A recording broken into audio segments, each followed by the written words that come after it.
रोली की शादी उसके माँ बाप एक आलसी लड़के से करा देते हैं। चलो, रोली की शादी हुई और हमने गंगा नहाई। और क्या, बेटियां तो होती ही हैं बोझ। हाँ, पर अब क्या चिंता, उतार तो दिया बोझ तुमने, अब वो लोग समझे। ससुराल में रोली का पति कहता है, देखो, मैं कोई काम नहीं करता, ये बात तुम्हारे मम्मी पापा को बता दी थी मैंने। अब जो किराया आता है दुकान का, उसी से घर का गुजारा करना है। कभी भूल से भी कोशिश ना करना किसी चीज की डिमांड की। क्या मम्मी पापा को पता था कि आप कोई काम नहीं करते? और क्या, बड़ा अच्छे से पता था। उन लोगों को तो तुम बोझ लगती थी, बोल रहे थे कि बस शादी कर लो और कोई मतलब नहीं है। रोली को ये सुनकर बहुत गुस्सा आता है, लेकिन करती भी तो क्या, क्योंकि वो जानती थी कि उसके माता पिता ऐसे ही हैं। जैसे तैसे रोली दिन काट रही थी। रोली को एक प्यारी सी बेटी होती है।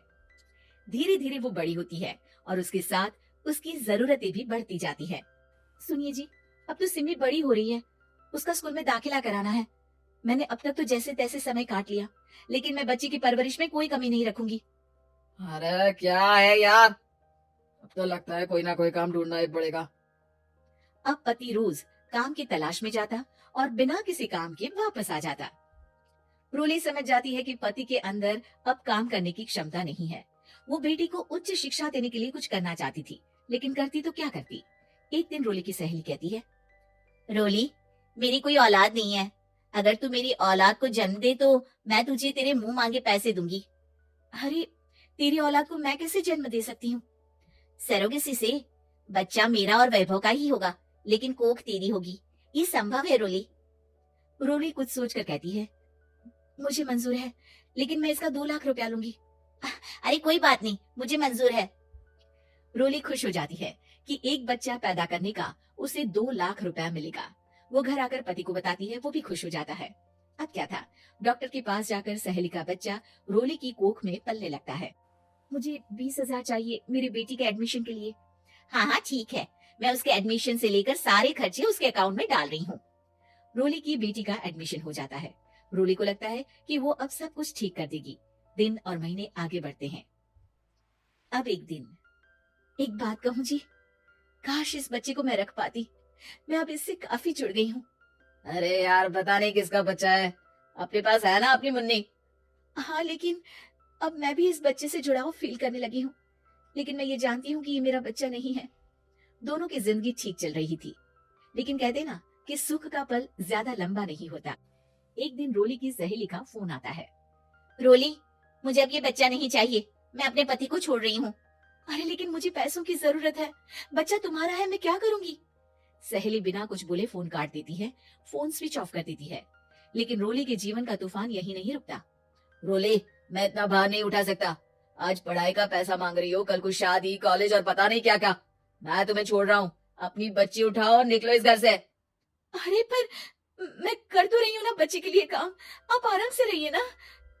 क्या काम कर रही हो, देख रहा हूँ मैं। ये छोटा शहर है, यहाँ लोगों को बात बनाते वक्त नहीं लगता। तो मैं क्या करूं? ज्यादा पढ़ी लिखी नहीं हूँ, कैसे घर के खर्चे चलाऊं? और आप तो काम करना ही नहीं चाहते। हाँ, ना चाहता हूँ और ना ही करूंगा। रोली को पति की बात पर काफी गुस्सा आ जाता है। ठीक है, अगर मेरे जीवन में संघर्ष ही लिखा है तो वही सही। इस वक्त पति होने के नाते आपको मेरा साथ देना चाहिए था, लेकिन नहीं, आपने तो इस हाल में मुझे घर से बाहर निकालने की बात कह डाली। देखो, ये सारी फालतू की बातों के लिए वक्त नहीं है मेरे पास। रोली, जिसकी कोख में किसी और का बच्चा था और साथ छोटी सी बेटी, पति का घर छोड़कर रास्ते पर आ जाती है। रोली के पास मायके के सिवा दूसरा कोई रास्ता नहीं होता। अरे रोली कैसी है, कितने दिनों के लिए आई है? हमेशा के लिए माँ। वो माँ को सारी बात बता देती है। ओए लड़की, इतनी हिम्मत का काम कर लिया।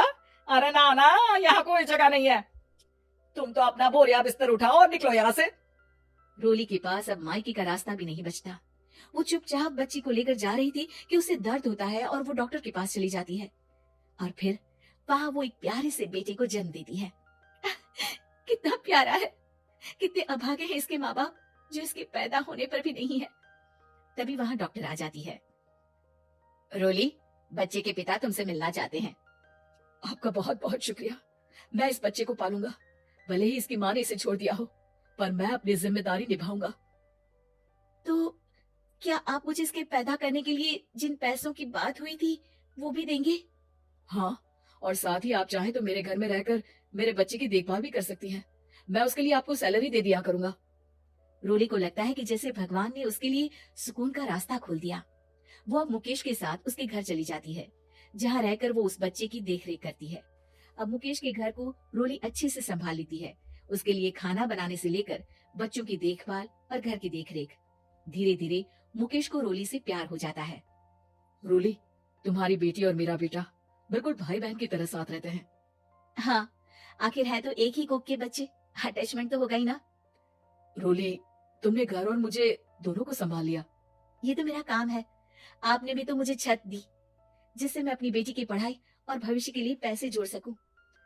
अब रोली, क्या तुम मुझसे शादी करोगी? अब मैं जानता हूँ तुम्हारी भी शादी कुछ खास अच्छी नहीं रही। रोली को मुकेश की बात ठीक लगती है। वो उसे हाँ बोलने की सोच ही रही होती है कि उसके पहले पति का फोन आ जाता है। रोली, मैं बहुत परेशान हूँ। मेरा एक्सीडेंट हो गया है। मैं चाहता हूँ तुम वापस आ जाओ। रोली को पुराने पति की चिंता होने लगती है। वो सोचती है कि वो क्या कर रही थी। हाँ हाँ ठीक है, मैं आ रही हूँ। हाँ रोली, आ जाओ, लेकिन बच्ची को कहीं हॉस्टल में छोड़कर आना, क्योंकि मैं नहीं चाहता कि हम लोगों के बीच फिर से वो सारी बातें हो। रोली को समझ आ जाता है कि पति आज भी सुधरा नहीं है। वो पति के पास जाने से इनकार कर मुकेश को हाँ कर देती है।